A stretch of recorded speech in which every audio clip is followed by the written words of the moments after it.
इस वीडियो में हम maintain healthy, safe and secure working environment unit पढ़ेंगे। इसमें टोटल हमें 3 चैप्टर्स पढ़ने हैं, जिसमें से चैप्टर नंबर 13 हम आज पढ़ेंगे। और इस एक वीडियो को देखने के बाद तुम्हें यूनिट 100% क्लियर हो जाएगी। और उसके बाद बस एक बार नोट्स जरूर रीड कर लेना, फिर तो तुम्हारा एग्जाम बहुत बढ़िया जाएगा। सो स्टार्ट करते हैं, let's begin. Introduction to health, safety and security at work place. एक एम्प्लॉय की फिजिकल, मेंटल और सोशल वेलबींग उसके हेल्थ को दर्शाती है, और हर एक ऑर्गेनाइजेशन को अपने एम्प्लॉयज की हेल्थ को ऑप्टिमल रखने के लिए एक हेल्दी और सेफ वर्किंग एनवायरनमेंट प्रोवाइड कराना चाहिए, जिससे एम्प्लॉयज की प्रोडक्टिविटी एनहांस होगी और वो और बेहतर काम कर पाएंगे, जिससे इवेंचुअली कंपनी का ही फायदा होगा।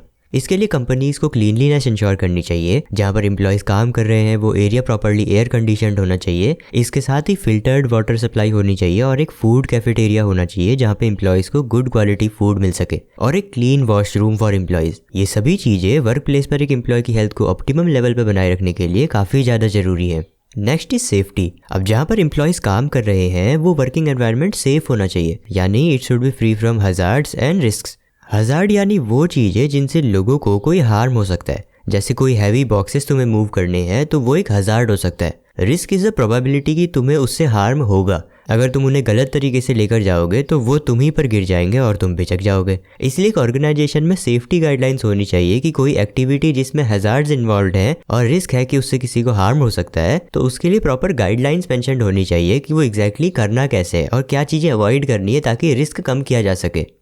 Next is security. एक ऑर्गेनाइजेशन में काम करने वाले व्यक्ति को उसके कैंपस एरिया में सिक्योर फील होना चाहिए, जिसके लिए हर एक ऑर्गेनाइजेशन का एक अलग से सिक्योरिटी डिपार्टमेंट होना चाहिए जो वहाँ के लोगों की सिक्योरिटी इंश्योर करे, उन्हें पोटेंशियल हार्म से दूर रखे, फिर चाहे बात हो पर्सनल सिक्योरिटी की या कंपनी के इक्विपमेंट्स की सिक्योरिटी की। जब प्रॉपर सिक्योरिटी एस्टेब्लिश्ड होगी तो उससे लायबिलिटी कम होगी, कंपनी को नुकसान नहीं होगा, और वो पैसा जो नुकसान की भरपाई में जाना था वो पैसा अब कंपनी बेहतर चीज़ों में लगाकर अपने रिवेन्यू को और ग्रो कर पाएगी। Policies and procedures for health, safety and security. Employees को हेल्दी और सेफ वर्किंग एनवायरनमेंट प्रोवाइड कराने के लिए डिपार्टमेंट ऑफ इंफॉर्मेशन टेक्नोलॉजी ने एक पॉलिसी प्रिपेयर करी है। ये एम्प्लॉयर द्वारा एक रिटन स्टेटमेंट होता है जो कि कंपनी के कमिटमेंट को दर्शाता है कि वो अपने एम्प्लॉयज़ की हेल्थ, सेफ्टी एंड सिक्योरिटी को इंश्योर करेगी।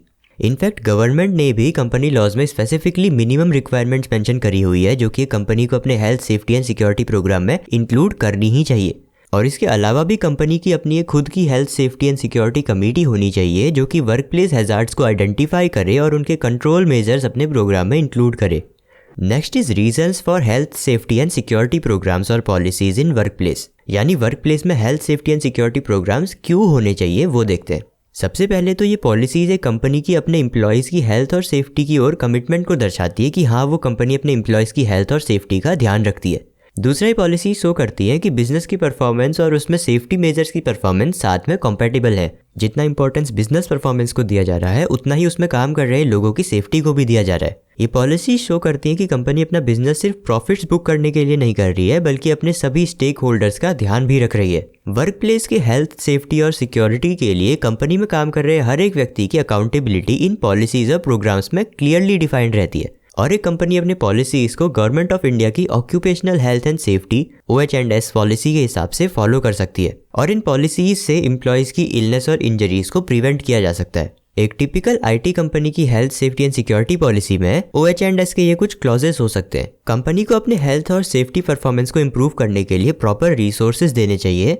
कंपनी के हेल्थ और सेफ्टी पॉलिसीज को OH&S के लीगल रिक्वायरमेंट के साथ कंप्लाई करना चाहिए जो भी ऑर्गेनाइजेशन पे एप्लीकेबल है, और सिर्फ लॉज को फॉलो करने के बजाय कंपनी को अपने सेफ्टी प्रैक्टिसेस को और बेहतर बनाने के लिए एक्स्ट्रा एफर्ट भी करने चाहिए, मतलब बियॉन्ड कंप्लायंस लीडरशिप। कंपनी को प्रॉपर OH&S ऑब्जेक्टिव्स और टारगेट सेट करने चाहिए, फिर उन टारगेट्स को अचीव करने के लिए रेगुलर परफॉर्मेंस रिव्यूज भी करने चाहिए, ताकि ये चेक किया जा सके कि वो अपने सेफ्टी गोल्स को प्रॉपर्ली मीट कर पा रही है या नहीं। कंपनी को ऐसे स्टेप्स और प्रोसेसेस अपनाने चाहिए जो काम से रिलेटेड एक्सीडेंट्स, इंजरीज, इलनेसेस और नियर मिसेस को प्रिवेंट करें, और कंपनी को हमेशा इन प्रोसेसेस को इम्प्रूव करने की कोशिश करनी चाहिए। कंपनी को हर एक लेवल पर लोगों को हेल्थ और सेफ्टी के बारे में अवेयर करना चाहिए, और उन्हें ये सिखाना चाहिए कि कैसे वो अपनी इंडिविजुअल सेफ्टी रिस्पॉन्सिबिलिटीज को हैंडल कर सकते हैं। Next topic is work place safety hazards. किसी चीज से एसोसिएटेड डेंजर को हम हैजार्ड कहते हैं, या कोई ऐसी चीज जो दूसरे हैजार्ड को ट्रिगर करे वो खुद में भी हैजार्ड ही कहलाती है। एक वर्क प्लेस में मौजूद हैजार्ड्स वहां काम कर रहे लोगों को नुकसान पहुंचा सकते हैं, और सिर्फ लोगों को ही नहीं बल्कि वर्क प्लेस एनवायरनमेंट में मौजूद बाकी कीमती चीजों को भी वो डैमेज कर सकते हैं।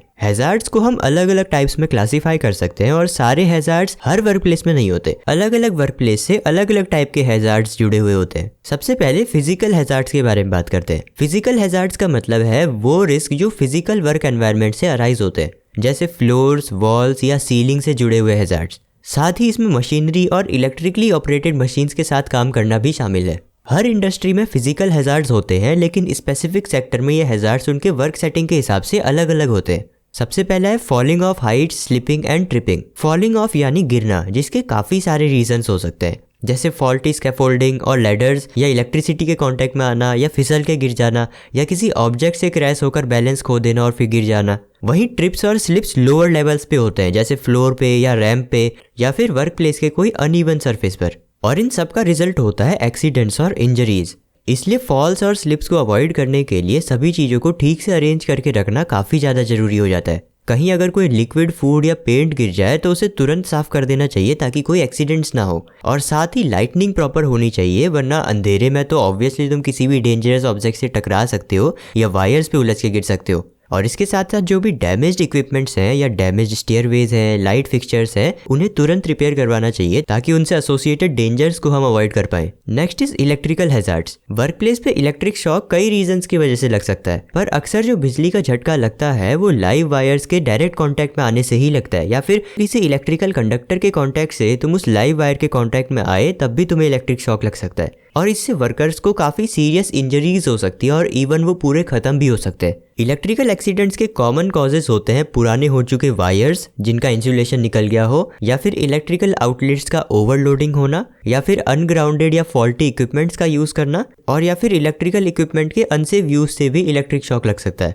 इसको प्रिवेंट करने के लिए वर्कर्स को इलेक्ट्रिकल इक्विपमेंट्स यूज़ करने की बेसिक नॉलेज प्रोवाइड करी जानी चाहिए। उन्हें इलेक्ट्रिकल सेफ्टी के बारे में सिखाया जाना चाहिए, जैसे वाटर और फूड आइटम्स को इलेक्ट्रिकल इक्विपमेंट से दूर रखना, गीले हाथों से कभी इलेक्ट्रिकल इक्विपमेंट्स को यूज़ ना करना, एंड वॉर्न आउट वायर्स को टच ना करना। और जो भी वायरिंग्स है उनका रूटीन इंस्पेक्शन होना चाहिए ताकि जो भी डैमेज या ब्रोकन वायर्स है उनको आइडेंटिफाई किया जाए और रिपेयर या रिप्लेस कराया जाए ताकि इलेक्ट्रिकल हैजार्ड्स कम हो। Next is fire hazards. हर एक जगह जहां लोग काम करते हैं वहां फायर सेफ्टी के लिए कुछ बेसिक रूल्स तो फॉलो होने ही चाहिए, अदरवाइज आग लगने के चांसेस काफी ज्यादा बढ़ जाते हैं। और आग केवल वर्क प्लेस इक्विपमेंट्स और बिल्डिंग को डैमेज नहीं करती बल्कि वहां काम कर रहे लोगों को भी इससे सीरियस इंजरीज का खतरा रहता है। इसलिए फायर अवॉइड करने के लिए जरूरी हो जाता है कि वर्क प्लेस पर प्रॉपर सेफ्टी प्रिकॉशंस फॉलो किए जाए और पूरे ऑर्गेनाइजेशन के पास एक फर्स्ट रिस्पॉन्स और एक इमरजेंसी मिटिगेशन सिस्टम रेडी होना चाहिए कि अगर आग लग गई तो वो क्या करेंगे। मतलब कंपनी के पास एक प्रॉपर प्लान होना चाहिए कि कैसे वो सिचुएशन को हैंडल करेंगे और डैमेज को कम से कम कैसे रखेंगे। एम्प्लॉयज को सारी इमरजेंसी एग्जिट्स के बारे में पता होना चाहिए, जैसे फायर एस्केप रूट्स, और फायर एक्सटिंग्विशर्स और अलार्म्स का लोकेशन भी पता होना चाहिए। Next is health hazards. एक वर्क प्लेस पे वर्कर की फिजिकल वेलबींग को इंश्योर करना काफ़ी ज़्यादा ज़रूरी होता है और एक वर्कर की फिजिकल वेलबींग में ये सारी चीज़ें इंक्लूड हो जाती हैं, जैसे उनकी स्किन, आई, एयर और सभी बॉडी पार्ट्स की कंडीशन। और इसमें वो सारी चीज़ें भी आएंगी जिसे हम ऐसे अपफ्रंट नहीं देख सकते, जैसे उनके रेस्पिरेटरी सिस्टम की कंडीशन और कार्डियोवैस्कुलर सिस्टम की कंडीशन और नर्वस सिस्टम की कंडीशन। और वर्क प्लेस पे मौजूद हैजार्ड्स एक वर्कर की किसी भी बॉडी पार्ट को निगेटिवली इम्पैक्ट कर सकते हैं, जैसे एक नॉइजी मशीन उसकी हियरिंग कैपेबिलिटी डैमेज कर सकती है। उसी तरह ब्राइट लाइट्स का एक्सपोजर उनकी आईज को निगेटिवली इम्पैक्ट कर सकता है और टॉक्सिक फ्यूम्स और वेपर्स उसके रेस्पिरेटरी ट्रैक्ट में डैमेज पहुंचा सकते हैं। और वर्कप्लेस हैजार्ड्स कुछ serious long term health issues भी क्रिएट कर सकता है, जैसे exposure to harmful chemical worker के लंग्स को डैमेज कर सकता है, राइट। तो इसके प्रिवेंशन के लिए हम कुछ बेसिक स्टेप्स ले सकते हैं, जैसे नॉइजी एनवायरनमेंट में काम कर रहे वर्कर्स को ईयर मफ्स प्रोवाइड करना, विंडोज से ब्राइट लाइट एलिमिनेट करने के लिए ब्लाइंड्स या ड्रेप्स का यूज करना, अपने वर्क स्टेशन को रीओरिएंट करना ताकि विंडोज से ब्राइट लाइट्स तुम्हारे कंप्यूटर के स्क्रीन पे राइट एंगल पे आए, और अपने वर्क प्लेस पे well distributed diffuse light use करना।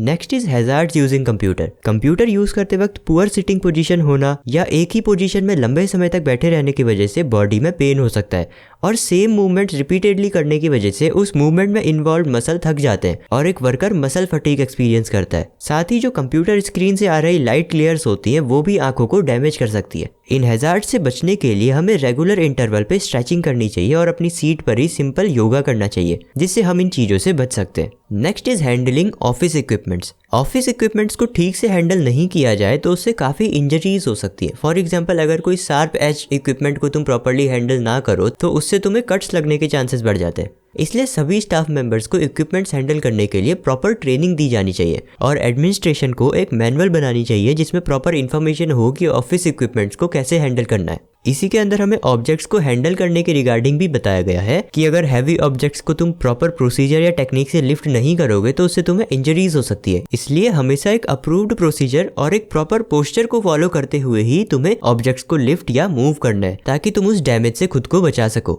Next is stress at work. Work place में काफी स्ट्रेस कॉजिंग हैजार्ड्स भी हो सकते हैं, जैसे लॉन्ग वर्किंग आवर्स स्ट्रेसफुल हो सकते हैं। उसी तरह किसी कलीग के साथ तुम्हारा अगर कोई एग्रेसिव कॉन्फ्लिक्ट हो जाए या आर्ग्यूमेंट हो जाए तो उससे तुम्हें स्ट्रेस हो सकता है। उसके लिए तुम्हें हमेशा अलग अलग तरीके ढूंढने होंगे कि कैसे तुम अपने कलीग्स के साथ कॉन्फ्लिक्ट रिजॉल्व कर सकते हो। और लॉन्ग वर्किंग आवर्स के स्ट्रेस को टैकल करने के लिए तुम कुछ रिलैक्सिंग हॉबीज रखो, जैसे drawing, listening to music etcetera. Next is working environment. एक खराब वर्किंग एनवायरनमेंट भी अपने आप में एक हैजार्ड हो सकता है, जैसे वर्किंग एनवायरनमेंट में पुअर वेंटिलेशन का होना, चेयर्स और टेबल की इम्प्रॉपर हाइट होना, वर्क प्लेस में प्रॉपर लाइटनिंग का ना होना या फिर स्टाफ मेंबर्स में इमरजेंसी प्रोसीजर के रिगार्डिंग अवेयरनेस का ना होना। ये सभी चीजें पोटेंशियली हार्म कर सकती हैं वर्कर्स को। इसलिए नेक्स्ट अब बात करते हैं हैजार्ड कंट्रोल के बारे में। जो हैजार्ड्स आइडेंटिफाई करे जा चुके हैं और ज्यादा इंपॉर्टेंट है, उनके लिए प्रॉपर कंट्रोल मेजर्स इंप्लीमेंट करने चाहिए। कंट्रोल मेजर्स को एक हायरार्की के हिसाब से फॉलो करना चाहिए, जिसमें सबसे पहले हैजार्ड को उसके सोर्स से एलिमिनेट करना प्रायोरिटी होना चाहिए। इसके लिए सभी पॉसिबल मेजर्स लिए जाने चाहिए जिससे कि हैजार्ड को एलिमिनेट किया जा सके, जैसे प्रोसेस को चेंज या मॉडिफाई करके। और अगर एलिमिनेशन इम्प्रैक्टिकल है तो उस हैजार्ड को आइसोलेट करने के मेजर्स इंप्लीमेंट करने चाहिए, जैसे कि नॉइस इंसुलेशन करना। और एंड में अगर हैजार्ड को एलिमिनेट करना या आइसोलेट करना दोनों ही चीजें पॉसिबल नहीं है तो हम ट्राई करेंगे कि उससे इंजरी होने के चांसेस को हम मिनिमाइज करें।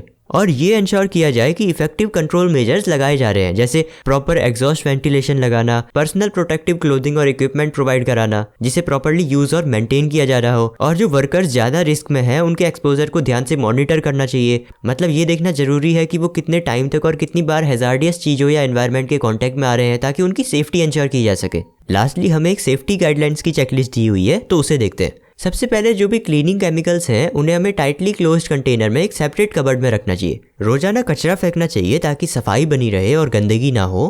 ये मेक श्योर करना चाहिए कि हर जगह पर प्रॉपर लाइटनिंग हो ताकि अंधेरे में किसी ऑब्जेक्ट से टकराकर कोई इंजर्ड ना हो जाए। और जब भी कोई वर्कर मशीन के साथ काम कर रहा हो तो उसे मेक श्योर करना चाहिए कि वो लूज क्लोथिंग या ज्वेलरी ना पहन रहा हो। और जो भी लोग आग के पास काम कर रहे हो या किसी मशीनरी या इक्विपमेंट के साथ काम कर रहे हो उन्हें डिस्ट्रैक्ट नहीं करना चाहिए। और जहां भी जरूरी हो वहां हमें प्रोटेक्टिव आइटम्स जैसे goggles, safety glasses, mask, gloves और हेयर नेट्स का यूज करना चाहिए जो कि हमें पोटेंशियल डेंजर से प्रोटेक्ट करें। और वर्क प्लेस लीव करने से पहले सभी मशीन्स को हमें शट डाउन कर देना चाहिए।